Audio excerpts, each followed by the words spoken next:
Hola amigos, esto es La Biblioteca, yo soy Lucas Rizzo y hoy vamos a hablar de Martes 13.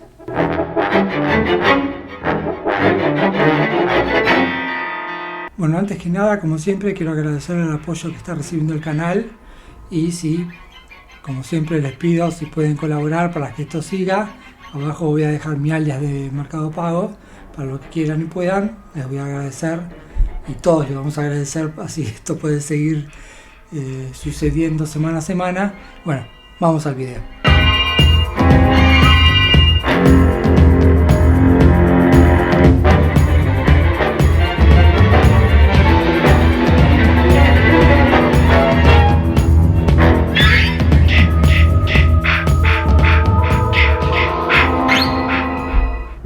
Bueno, de entrada, si no sos de Argentina, seguramente estarás diciendo, ¿por qué martes 13 si es viernes 13? Bueno, porque acá el día de la mala suerte es el 13, el martes 13, entonces acá cuando se la tradujo se le puso martes 13, aunque es viernes 13, pero bueno, estamos hablando de la misma película. De hecho, acá tengo la edición en VHS Argentina, que se llama martes 13, no es que dije cualquier cosa. Bueno, no puedo ser imparcial porque Jason es mi slasher, mi saga preferida. Si es la tuya, déjame en los comentarios porque seguramente voy a hacer videos de cada una de las entregas. Si es La Masacre de Texas, avísame. Si es Halloween, avísame. Si es la saga de Scream, avísame. Si es la de Chucky, avísame. Y si es Pesadilla, también avísame, que seguramente los que tengan más votos, seguramente seguiremos con esos videos. Y bueno, para hablar de martes 13, perdone que yo voy a decir martes 13 todo el tiempo, por más que en otro lado le digan viernes 13, pues yo ya lo tengo incorporado como martes 13. Para hablar de martes 13, tenemos que hablar un poquito del slasher, que es el subgénero dentro del terror donde está suscripta esta película. Lo voy a hacer cortito porque el slasher da como para hacer un video aparte. Si querés un video sobre el slasher, también déjamelo. El slasher nace como una conjunción, una cruza entre un subgénero que estaba sucediendo a principios de los 70 de la venganza ciudadana, con películas tipo El Vengador Anónimo o Escupe sobre tu tumba o ese tipo de películas, incluso Taxi Driver, en la cual nos tenemos que meter en la década del 70, donde las cosas estaban mal en Nueva York, estaba lleno de drogadictos, ladrones, prostitución, etcétera, etcétera, etcétera, y el ciudadano promedio, el blanco de clase media, oficinista, se veía como asustado por eso que le estaba llegando. Entonces empezaron a aparecer estas películas de ciudadanos vengándose o enfrentando a esa amenaza que le llegaba. Por otro lado, de Italia llegan los giallos, que también podemos hacer un video sobre los giallos, que son estas películas en primera persona, son como las películas, como las novelas de Agatha Christie, donde tenemos que ver quién es el asesino, pero bueno, son esas historias con asesinatos donde al final descubrimos quién es el asesino. Y generalmente están filmadas con subjetiva, no vemos nunca al asesino y siempre el asesino mata con un arma blanca. Bueno, la conjunción de esos dos géneros hace que aparezcan películas como Martes 13. Acá, bueno, doy por sentado que todo el mundo vio esta película. La asesina es esta persona de clase media que se ve amenazada por esta juventud que se droga y tiene sexo sin haberse casado y le mataron un hijo, entonces se va a vengar de esa amenaza. Bueno, mezclado con el giallo, porque durante toda la primera película nunca vemos quién es el asesino y mata con arma blanca. Bueno, esa conjunción de géneros da el slasher, que en realidad se cristaliza con Halloween, pero bueno, tendríamos que hablar del slasher para adentrarnos demasiado en eso. Vamos directamente con Martes 13. El padre de Martes 13, John Cunningham, que a principios de los 70 había producido La última casa a la izquierda, la película de Wes Craven, que está basada en La fuente de la doncella de Bergman. Y bueno, una gran peli del terror, seguramente en algún video hablaremos de esta peli. Es un clásico indiscutido. Que fue un exitazo. Él no quería verse asociado al terror, entonces empezó a hacer películas infantiles. Bueno, pasó por la pornografía, pasó por todos lados Cunningham, pero bueno, él quería entrar a Hollywood y tomó el éxito que había sido Los osos de la mala suerte con Walter Matthau y Tatum O'Neal y empezó a hacer películas infantiles mezcladas con deportes, Nanny Orphan y He Come the Tiger, que no le fue demasiado bien. Hasta que se estrena Halloween. Cuando vio el éxito que estaba teniendo Halloween, dijo, bueno, voy a tener que volver al terror. Lo llamó a su guionista, Victor Miller, y le dijo, mirá, está rompiéndola todo Halloween, ¿qué tal si la copiamos? Entonces Victor Miller, que nunca había escrito terror, fue a ver Halloween y empezó a tomar notas de el modelo Halloween.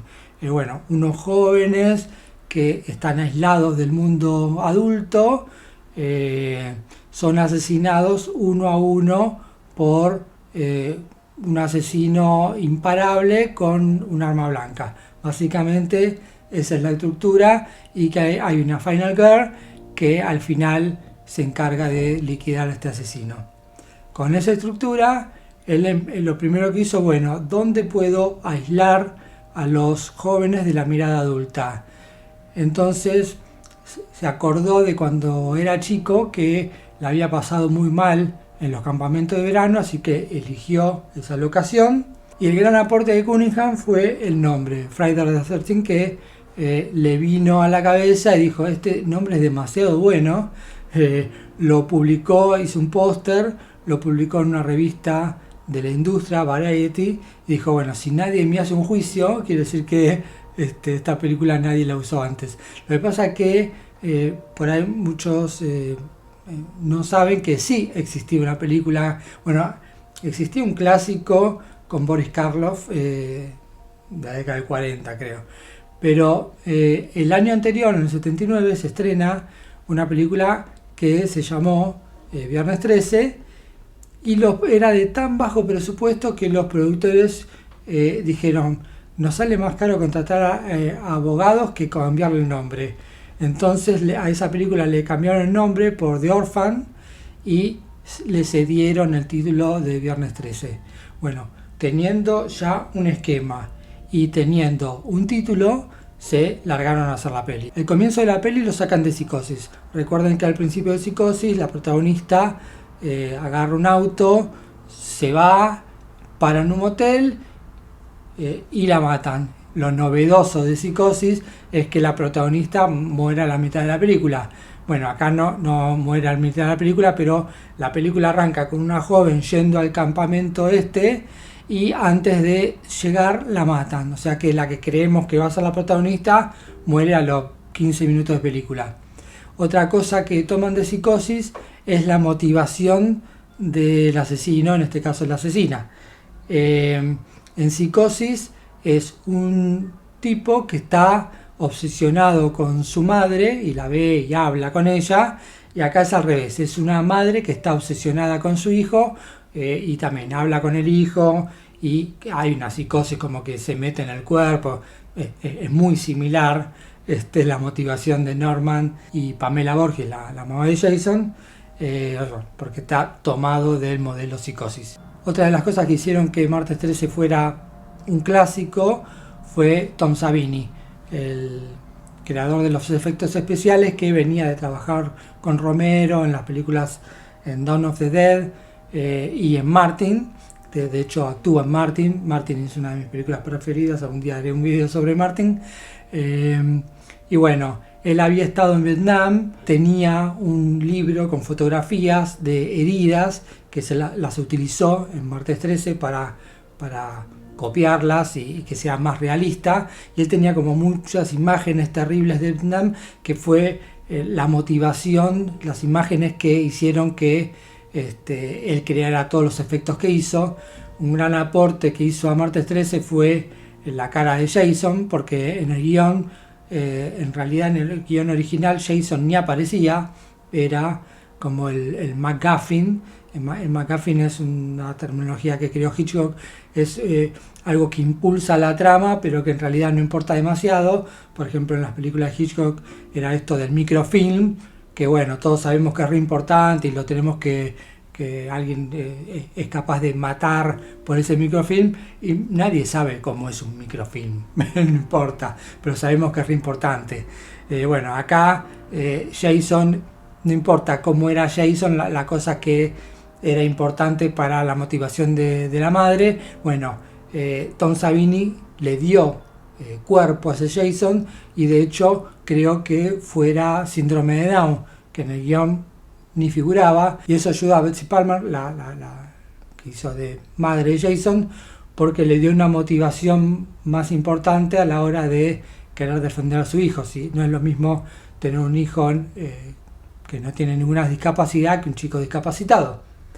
Otro gran aporte que hizo Tom Savini fue el final de la película, por el cual aparece Jason, porque cuando terminaba el guión, en realidad el guión original terminaba después de las muertes, ella quedaba ahí flotando en el lago, y era un final medio soso. Entonces Tom Savini se acordó del final de Carrie, en el cual había un susto final, y bueno, decidió proponerlo, y al final tenemos un susto final donde Jason aparece, que es totalmente inverosímil, porque Jason en ningún momento se da a entender que está vivo. A Cunningham nunca le gustó demasiado esto, por eso siempre renegó de Jason, y él siempre sostuvo que la historia real es con la madre de Jason ni por eso veremos cuando hablemos de otras películas de Martes 13 que él trata todo el tiempo de tirar abajo a Jason, incluso en la serie que se está haciendo. Y en el elenco tenemos a Kevin Bacon en uno de sus primeros papeles, que venía de trabajar en Animal House, en Colegio de Animales de John Landis, que él creía que después de haber hecho esa película que fue tan exitosa, le iban a llover papeles, y la verdad que no le llovieron papeles, así que accedió a aparecer en una película de terror, que en esa época no estaba muy bien visto aparecer en películas de terror, pero bueno, necesitaba seguir trabajando, y de hecho siempre renegó de Martes 13 hasta hace no muy poco, que bueno, empezó a hablar sobre su participación en la película, pero él nunca quiso que se lo ligara demasiado a esta película. Y también como que una de las estrellitas de esta película era Harry Cosby, que era el hijo de Bing Cosby, el cantante que competía con Sinatra en la década del 50, que después no siguió trabajando, creo que ahora trabaja para un banco, o sea que se retiró de la actuación. La gran estrella acá era Betsy Palmer, que hoy todos la recordamos por Martes 13, pero ella era famosa en la televisión y se la eligió porque su figura pública era de una persona totalmente inofensiva, era buena, querida por todo Norteamérica, entonces nadie iba a pensar cuando apareciera en pantalla que era la asesina.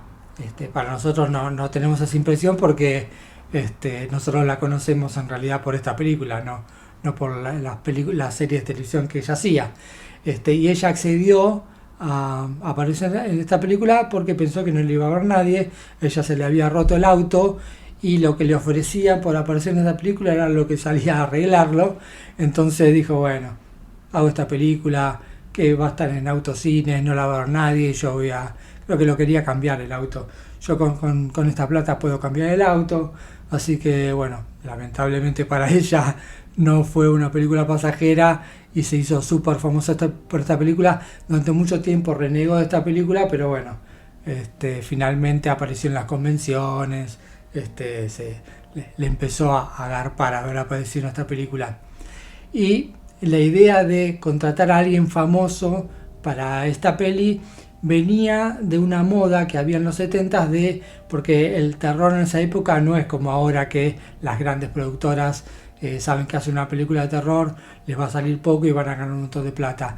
En esa película eran películas que le hacían las compañías independientes, o sea que uno de los trucos para llevar a la gente a la sala es poner plata y traer una estrella. Esto lo había hecho, por ejemplo, La Profecía, que era una película no de una productora independiente, pero una película de terror que ponerlo a Gregory Peck hacía que le diera como un valor más a esta película, como que le daba legitimidad.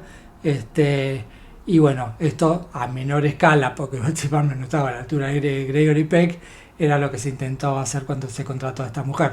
La música la hace Harry Manfredini, que era el músico de Cunningham, y Cunningham le había dicho: quiero una música tipo La Profecía, que tenía coros, una orquesta enorme, y por el presupuesto que tenía Manfredini era imposible que hiciera algo así. Entonces le dijo: mira, esto es imposible, vamos a hacer algo más similar a lo que hizo Spielberg con Tiburón, donde la música, este leitmotiv que todos conocemos del kiki, ma, aparezca cuando vemos a través de los ojos del asesino. Entonces, si ven la película, las veces que hay falsas subjetivas, o sea que estamos viendo a través de los ojos de alguien que no es el asesino, no aparece la música. Cuando sí estamos viendo a través de los ojos del asesino, sí escuchamos esta música. Él utilizó esta técnica que le había sacado de un músico de música clásica medio moderno, que resaltaba las últimas sílabas del coro. Entonces él agarró la última parte de la película, vio que la asesina decía kill mama, entonces agarró el kiki mama, que utilizó un aparato que había salido recientemente, donde él podía grabar y hacer ese loop final para crear este efecto que, bueno, es emblemático hoy en día y se utilizó en casi todas las otras secuelas de esta saga. Y cuando la peli estuvo terminada, la MPAA, que es el ente regulador como la censura norteamericana, se volvió loca porque nunca había visto algo así, porque Halloween no había tenido un gran éxito, pero no había tenido tantos seguidores. La película que despierta el boom del slasher en los 80s fue Martes 13, y cuando vio el nivel de sangre que había creado Tom Savini para esta película, se puso mucho más dura. Por eso las otras secuelas de Martes 13 y otros slashers no son tan violentos como esta peli, porque bueno, esta película hizo que la censura empezara a ensañarse con el slasher.